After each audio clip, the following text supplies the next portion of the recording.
Hey everyone, it's Heather with Her Wellbeing, Ayurveda and Yoga. Welcome to today's live webinar. Today I'd like to introduce you to reset your rhythm. Atomic habits in Ayurveda for daily balance. Basically, Ayurveda meets atomic habits. Oh, and speaking of which, I'm going to grab my coffee, which is right here behind me.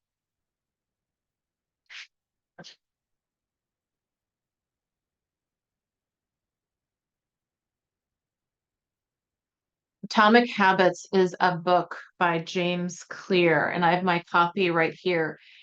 If you're interested in working with habits that actually stick around, how to be successful in building healthy habits in your everyday life, this is a great read. And it not only goes through the author's approach, which is very methodical, has a whole system. Um, it's evidence-based, meaning that his recommendations are based on science, scientific research.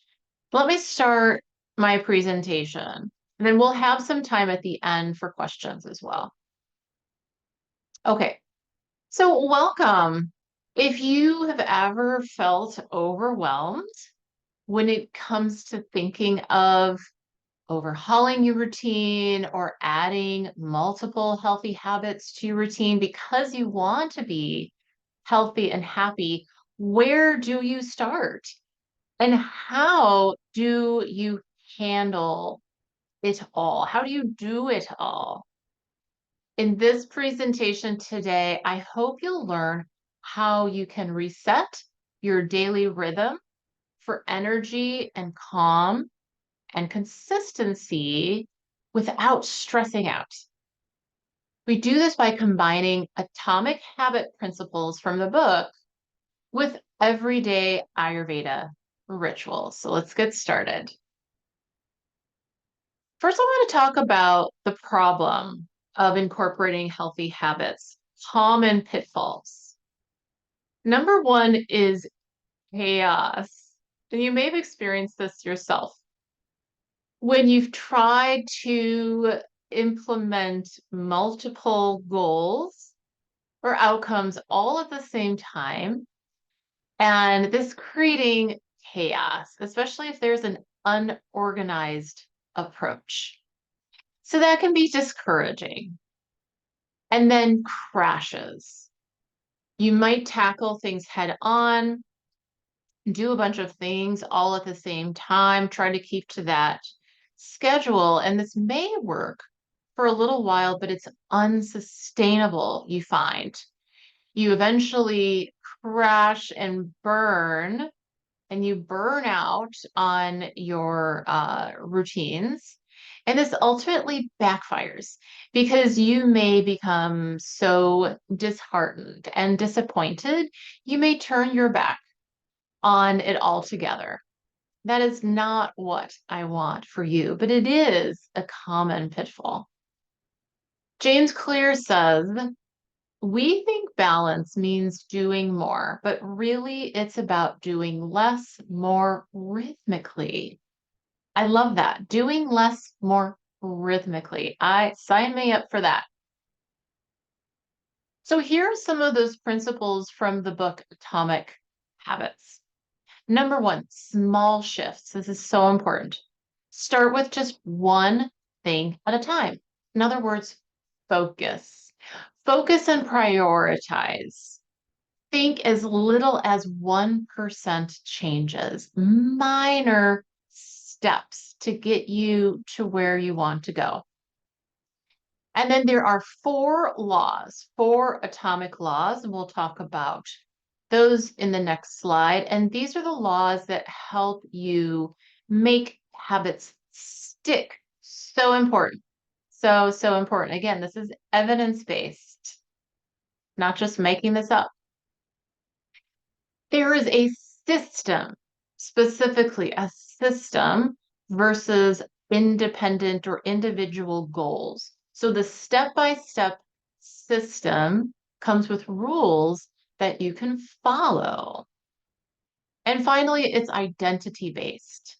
So you anchor habits to who you want to be or who you wish to become from a personal perspective that not only feels realistic, it feels authentic.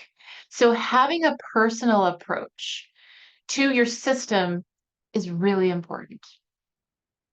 So let's talk about that system. Systems, not goals. Systems, not goals. So here I emphasize building a system that naturally produces the desired outcomes. And it's talked about in the book. Why? Because it lowers pressure. So you have something in place that you can, some kind of structure is what a system is. It lowers pressure. It creates sustainable progress. And you have a system of small steps, which is more manageable. James Clear says, every action you take is a vote for the type of person you wish to become. Isn't that great? Every action you take is a vote for the type of person you wish to become or you want to be. The way I like to think of this is I like to think, I want to be the kind of person that wakes up early in the morning and gets to meditate, has time to meditate. Notice I didn't say the when or the where or the how long. Well, maybe generally in the morning, but it's kind of open-ended. And so if that aligns with your identity, with your personality, there's more chances that's actually going to work out for you. Again, this is identity based. Let's look at that a little bit more closely. So focus on who you want to become or the kind of lifestyle you want to have. Look at the macrocosm, the big picture, not just the little things that you want to do. So you want to reframe your identity in a way that supports the desired new habit. So for example, if you want to, let's say you want to run a marathon, you want to train to run a marathon. And so in your mind, you might be thinking, well, I want to train to run a marathon. But to reframe your identity, you might say, let's say that running is important to you. It's something that you like to do. Maybe you don't get to do it as often, but it really brings you joy and happiness when you get to go for those runs. So this is identity based, right? It makes sense for you. So you might say, I'd like to be a person who runs. I want to be a runner, right? Notice the difference. I want to be a runner. And a runner is someone who does marathons, right? Sometimes. So frame the big picture before you get to the little details. Look at the macrocosm first. The example I have here is I'm a person who lives in harmony with nature. Let's just leave it at that. I want to be the kind of person who lives in harmony with nature and follows seasonal cues, let's say, instead of, I want to implement seasonal self-care. So again, the hook is that it's identity based. It's aligned with your personality. It must be aligned. Otherwise, it may lessen your chances of being realistic. Here are the 4 atomic habit rules.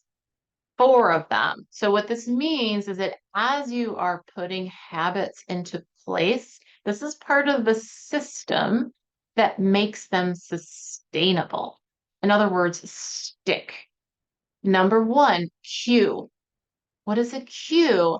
A cue is something in your environment that in this example is planned. and it acts as a reminder for the habit. So James Clear says, make this cue very obvious. So make it visible to you as a reminder and design your environment in this supportive way so that your habit cue is visible. Sorry for the typo. Your habit cue is visible. So whatever that means, and we'll talk about details of that in just a moment. Hang on. And then also pairing or stacking, putting habits together. And as we do this, like for example, this is a functional aspect where, well, I'm going to brush my teeth every day. So if I do oil pulling either right before or right after, I'll remember to do oil pulling because I brush my teeth every day, just as an example. So that's one way of pairing or stacking. And you can stack multiple habits eventually, but also making this also helps to make it attractive. And we make something attractive, then that increases its likelihood of it happening, right? I mean, think about like, oh, I'm going to go on a diet, so I'm going to eat carrot sticks for lunch. That's not like, some carrot sticks on a plate. That's not that tempting, right? So work with the way that your body mind actually works. It needs to be attractive. We are drawn to things that are attractive.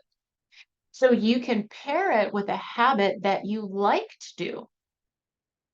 So brushing teeth isn't as good of an example, but something else, right? At the end of the day, I love to do X, right? What is it? Like I love to just sit on the couch and watch a couple Netflix episodes.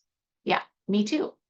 So what can I do in that time that I can stack, right? So maybe at that time I can knit. I'll just give you my own personal examples. Like I can knit when I'm watching.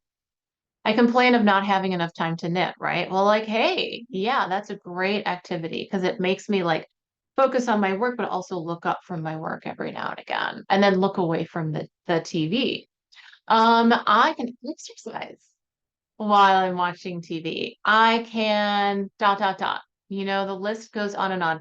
I probably can't like read a book or do homework without being too distracted, but you get what I mean. So, like, stack a habit that you want to do with something that you were already doing that you find enjoyable and make it so. And then they reinforce each other, which is great. Doing the thing you love reminds you to do the thing that you also want to do. Yeah, lots of words. Okay, and then ease. It needs to be easy. So that means reducing friction, removing obstacles, making it fairly low bar, and breaking habits into smaller steps, especially if they're kind of complicated habits, right? I have to do this and this and this and this to make this happen. Well, break them down into the smaller parts. Make it easy. So important. And finally, and I love this part, is to reward, to make it satisfying. So as you are doing the thing, you find it more satisfying to do it, whatever that means. Um, Also, tracking. Tracking is a good way to make something satisfying, especially for us ATA type people who like to check things off of your list. It's really helpful for people like that to work with habit trackers so that you can do that checking that we love to do, right? It's almost like we want to be graded, right? Give me a grade. I did this 3 times in a row. I'm doing awesome. And you want to see that for yourself. So that in itself feels really good, like a reward. Habits are the compound interest of self-improvement. That's what James Clear says in his book, Atomic Habits, if you're just joining me. And so we're looking at habits really as a component of self-improvement and self-care and a investment. This is an investment in yourself to support health and well-being. And this is really how it's done, right? When people say, like, I just want to be healthy, what does that mean exactly? Usually means working with habits, daily habits that we put into place. All right. So looking closely at small actions, small daily actions compound, meaning they accumulate and they get stronger the more that they are repeated. So even 1% shifts can lead to huge outcomes. This is um, per atomic habits. And Ayurveda teaches that the consistency of daily rituals supports strong ojas and content well-being.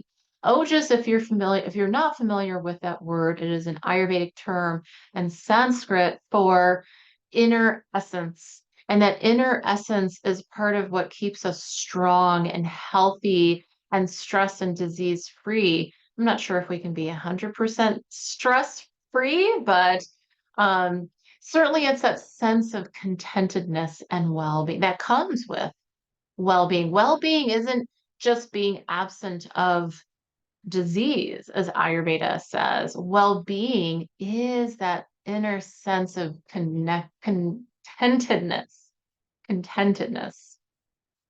So even 2 minutes of nourishing breath work or one mindful meal, or even just a short walk outside can ripple into balance. He also says it's not about being perfect. Hallelujah. This is something I'm constantly telling myself and reminding my clients. It's not about perfection. He says it's about getting 1% better each day. Do you think you can do 1%? What does 1% look like? And if you want, you can put that in the chat.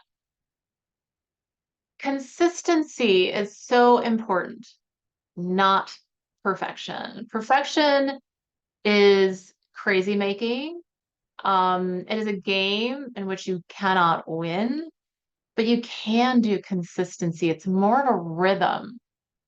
So think of something happening like a few times a week versus every single day, which can be a little intense and rigid. And so we kind of want to, I think what this is inviting us to do is be a little bit more relaxed. We can give ourselves a little bit more space and grace to allow these habits to unfold. So the advice here, and this is coming from me, be patient. And also from Ayurveda is be compassionate towards yourself because habits are hard to change. And this is coming from also atomic habits, that habits really are very hard to change. You know, once you get into that groove, and this is something that where like Eastern and Western philosophy agree, especially in this book.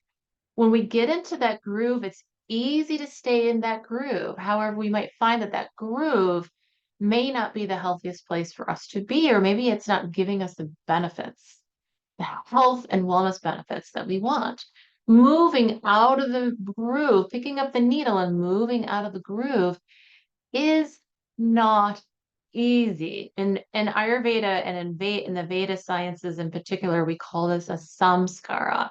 A samskara is like that pattern that you get stuck in. The whole idea is that we want to pick up the needle, move it, and create a new pattern, a more healthful and helpful, beneficial pattern. And this is really important too. Missing your habits or your daily routines from time to time is absolutely normal. I hear this so much from clients and they may have so much guilt and shame about it. And they might even say like, we can't meet this month. It was terrible. I didn't do any of my practices. And I said, no, no, no, that's not the point. Perfection is not the point. The point is that we touch base and we figure out how to get back to it, right? That is the constant opportunity and invitation is to get back to it. It's okay. Forgive yourself. There's a great Emerson quote, and I'm going to not get it right here. But it's essentially live your life, finish the day, and be done with it. You did the best that you could. Basically, life is too short and too precious for you to worry about what happened yesterday. So finish the day and be done with it. And know that you did your best. Start the next day with great vigor and promise. So that is not a direct quote. That is my summarization. But it's Emerson, Ralph Emerson, that said that. I love that quote. So again, what matters is that you wake up the next morning and stretch and go, yay, here's another chance for me to do things, whatever it is I'm going to do. So here's some examples of habit stacking. This is where it starts to get fun. We start to incorporate Ayurveda practices into these atomic habit principles. So let's say, for example, really interested in Ayurvedic oral health, which is detoxifying and and part of keeping a healthy digestive system as well, because digestion starts in the mouth, as Ayurveda teaches. So if we have a clean mouth, we can also have clean digestion. So after I brush my teeth, for example, I might clean my tongue. Clean my tongue being the new habit. Makes sense? Deep breathing. I know I'm showing like a dinner plate here, but let's say like the cue is setting the table. And after I set the table, I'm going to take a 5 minute, I'm going to sit down and take a 5 minute breathing pause and get my deep breathing practice in the day. Or for some, it might be as a way to give, to say grace or to give gratitude, is to simply take some deep breaths before we enjoy a meal.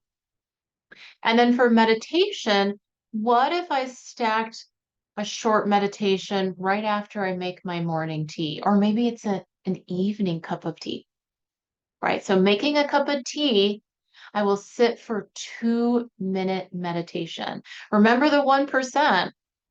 It could be even a 1 minute meditation. 1% sounds doable, right? So try it. These are all things that I've done myself. So they are evidence-based in the sense that I have done them and I have evidence that these things work. Otherwise, I probably would not be very successful at them. And I know some of these work too with some of my clients. Nutrition, let's say I want to eat healthy. I want to start eating healthy and maybe a more seasonal way. Well, we can talk about using the cue of fresh seasonal fruits and keeping them visible in your households. Maybe in your kitchen, having a beautiful bowl of fruit. Look at that. These fall fruits of apples and pears. And look at how tempting they are. So nature knows all about this rule.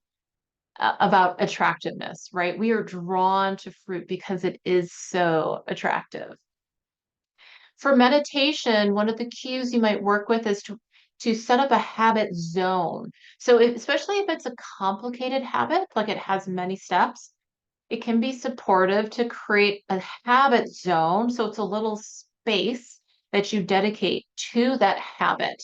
So something like meditation or yoga or working out or writing or whatever it is, you have your spot and you set it up and you set it up in this really attractive way, right? And that is your spot, your zone for that habit. So, for example, if you set up a little meditation corner, you might do so in this really attractive, sunny spot with some candles or, whatever, some plants, and make it really cozy. A nice meditation cushion, a nice rug.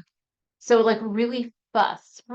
Like what are all the things that you want there? Maybe your little iPod player. I'm dating myself, sorry. Or your Bluetooth speaker so you can listen to some tunes while you're meditating or doing your yoga flow, right? I love to listen to guided meditation. So part of my meditation is being able to listen to some music or someone lull me into a meditation. I love that.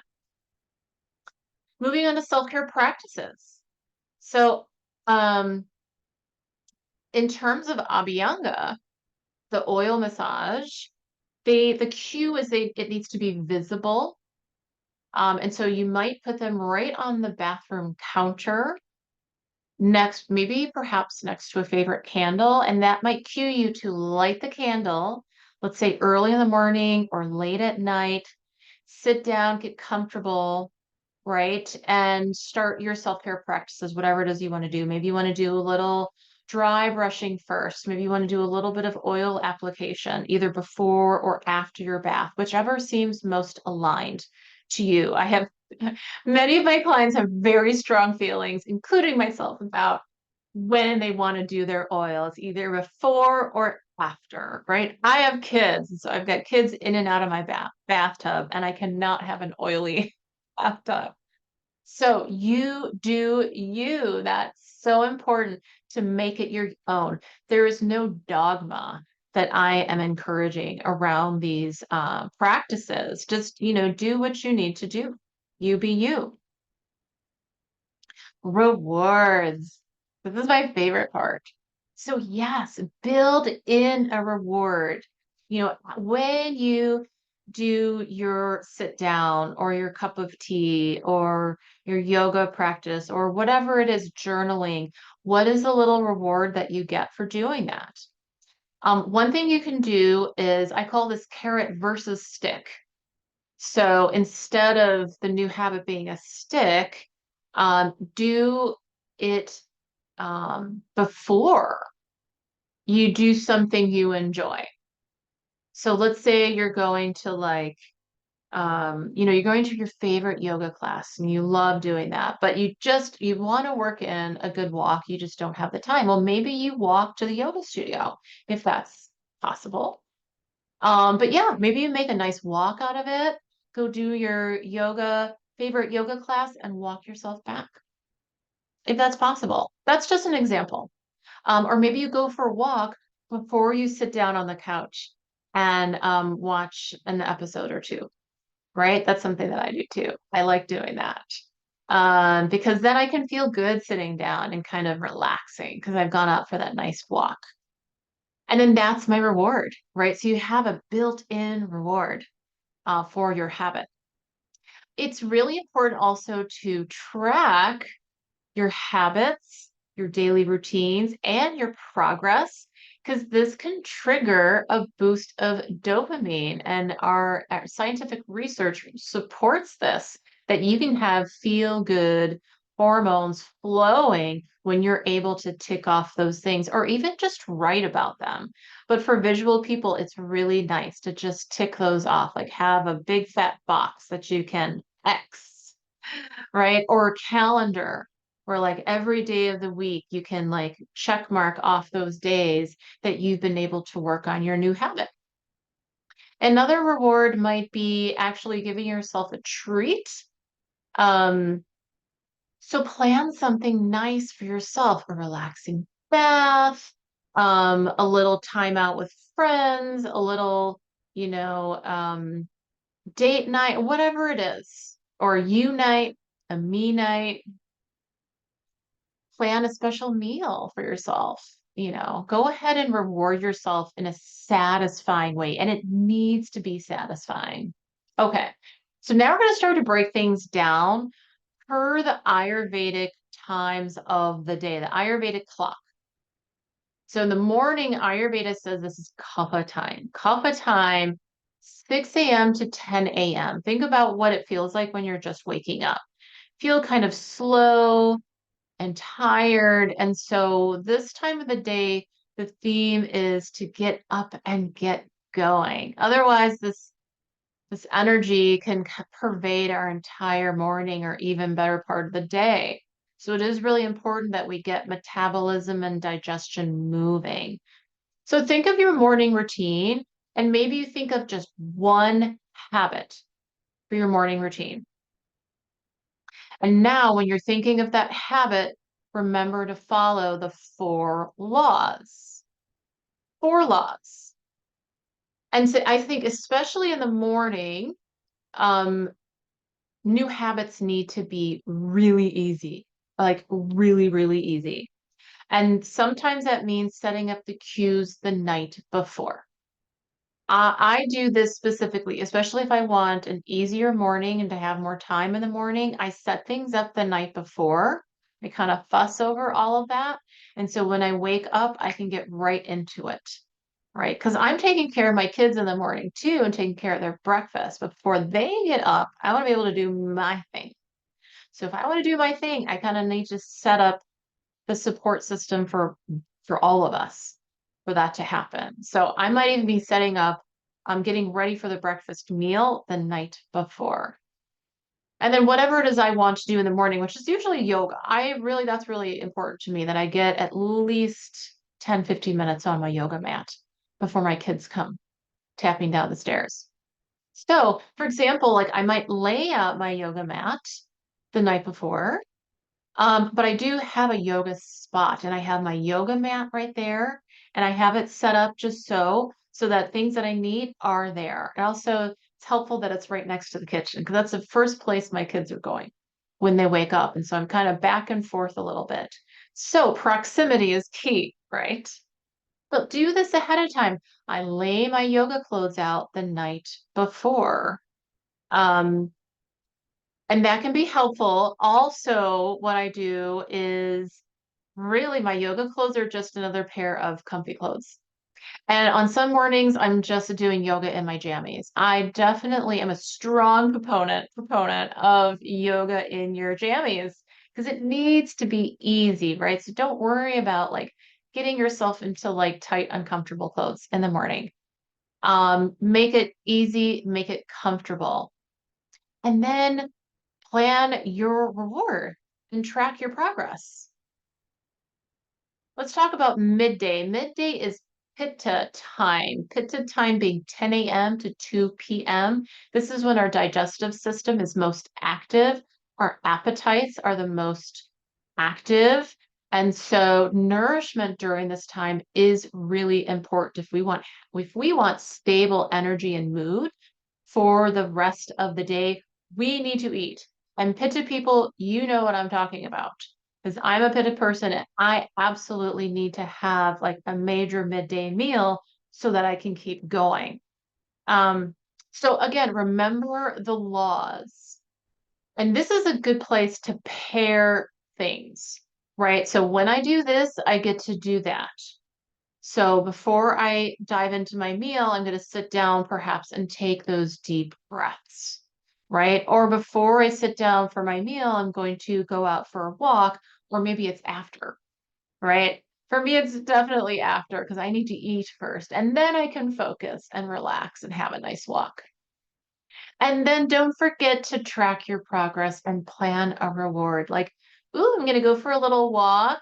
When I used to work in an office, I would go for a walk, have my lunch, or the other way around.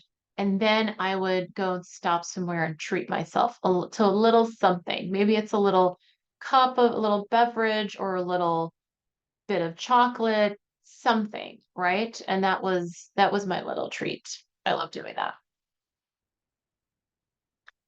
The evening is important too. This is another kapha time. So 6 a.m. to 10 a.m. in the morning, but also 6 p.m. and 10 p.m. in the afternoon. We skipped afternoon, which is Vata time. So I talk about that. At the end, I'll talk about the free guide that you can download.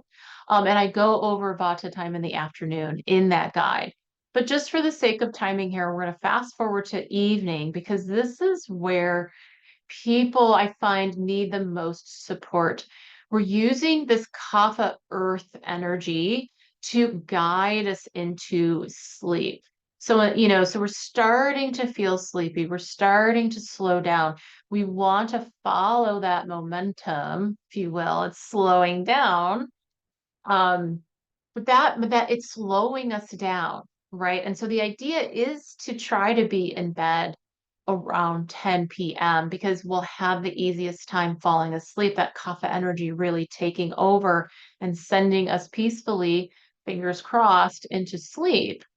And so our evening routines can be really important to help this process along. Anything that helps you wind down. So remember the four laws. In this sense, you might make your evening routine seem super duper attractive. Like when I get home, I'm going to change into my comfy clothes, right? And maybe you have a really nice set of comfy clothes that you look forward to all day long, right? Your comfy socks and your comfy slippers and settling down into whatever it is you're going to do for the rest of the evening, right? But again, make it attractive. Maybe have a little wind down zone in or near your bed when you're finally getting into bed. Maybe you have your journal and a candle and you're going to pour yourself a cup of tea and maybe you have some of your favorite wind down tracks playing. And then again, what's your reward for doing that? Maybe it builds up and you get it at the end of the week. Maybe you get it the next morning. Maybe you even get it at the same time, something that you can do right before bed. So remember, always reward yourself and track progress. It'll give you a little boost that'll keep you going. And so this is about causing a habit loop, and that's what we want. And really, we're in the Ayurvedic habit loop. As habits become more regular and satisfying, you are also experiencing the benefits. You're reaping the rewards of those habits. So the more we do things that are healthy for us, in other words, the healthier we will feel. The healthier we will feel. So it's cumulative. Knowing that at some point we're going to miss a day or two or three, and the whole idea is to get back on track whenever we're ready to do so, right? But really as soon as possible. Because the longer we stay away from the habits, the more we're reinforcing that. What we want to reinforce is not just the habits, but also getting back to them. So we want to reinforce the positive notion that, like, it's okay. I missed a day or two or more. I'm going to get back to that. I'm going to get back to that. And sometimes when we miss days, it's because something is not quite right in the routine and we need to tweak it a little bit. And maybe that's an invitation to reassess what you got going on and see what you can do to make it easier, more attractive, how you can pair it with something else, et cetera, et cetera. So this habit loop is self-reinforcing because you're creating associations with good, positive feelings. Isn't that awesome? I love this. I love it. Okay. So tracking habits. Yes, it's so important to do that. And now if you want to take a few moments and write down maybe one habit that you'd like to focus on, whether it's morning, midday, or evening, or even afternoon, write that down here. If you want, you can write down one of each, right? One for each time of the day. But start with one. Start with the number one prioritized habit at the top of your list, and then work out the cues that you're going to work on. How are you going to make it easy? How are you going to make it attractive? What do you need to do? How do you need to work with your environment? Get creative about that. You know you better than anyone else, right? So only you can create this program for you. Only you can create the system for you. So it really, really needs to work for you. And then let me move myself down here. And then always think of the reward. I know I'm very like focused on the reward part of that. That's my composite speaking. A little something so that this whole habit loop becomes rewarding in of itself, becomes satisfying. Okay, now I can talk a little bit more about the self-care habit tracker that I have for you. This is a free guide that you can download. And you'll see that, I explain the principles of atomic habits from the book. by James Clear, and I talk about how that can combine quite powerfully with Ayurvedic practices and really gives us a pragmatic system to put the practices that we want into our life, right? But in this very personalized and pragmatic way, not just chaotic, confused, all or nothing approach, right? It's a system and it's a rhythm and it should feel good and it shouldn't feel like punishment or a never ending to do list, right? And I'll also invite you, every season, Ayurveda teaches us to change things up a little bit. So as the weather and the environment is changing, we change because we're part of nature. And then that's probably going to invite you to change things up a little bit. So just know that this is not like habits for life, right? For me, my habits shift a little bit every season just because the season is changing and I have different needs, right? I want to be warmer. Oh, now I want to be cooler. Now I just want to be just right, to borrow from Goldilocks, right? It's a Goldilocks rule, looking for something that feels just right. And so, yes, you might fall out of your habits at some point if you don't change them, because nature is really asking you to do that. Your own nature and Mother Nature is asking you to kind of reassess and change things up. But anyways, you can download this tracker and it has lots of different ways to track your habits. So I have checklists, I have calendar views, I have, short challenges, a little bit longer challenges. I have journal pages in there. I have note pages. So you can work out however you like to work your own system, right? And you know what works for you. So you don't have to use all of it. They're all just resources. You use the ones that you like the best.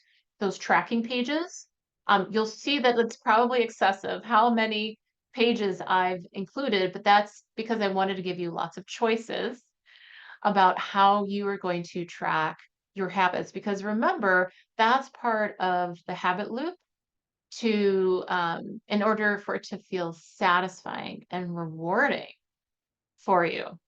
Okay. Well, that's what I have for you today. I'm super excited about this approach. I hope it gives you a little bit of hope and inspiration for, reviving your routine, breathing some new life into your routine, thinking very personally about what works and what aligns with you, what makes sense, what your top priorities are, and just figuring out the nuts and bolts of how that's all going to happen. Think of it, it's not all going to happen at the same time. Think of things unfolding rhythmically over the next season or so, or month or two, right down the line. So that's the beauty about the system, is that we're not focusing on all or nothing. That is a fairly punishing and kind of rigid approach. This is definitely a softer approach. And it may not work for everyone, right? For some people feel like they just need to cross the things off the list every day. And if you have the time and resources to do that every day, more power to you.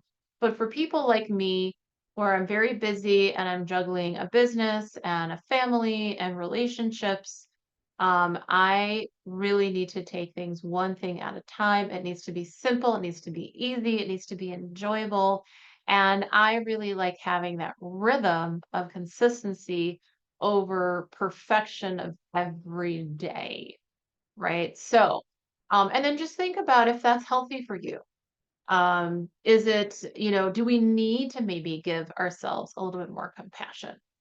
um, with this whole process. So I hope that this is a self exploration and inquiry for you. And I'm interested in your input.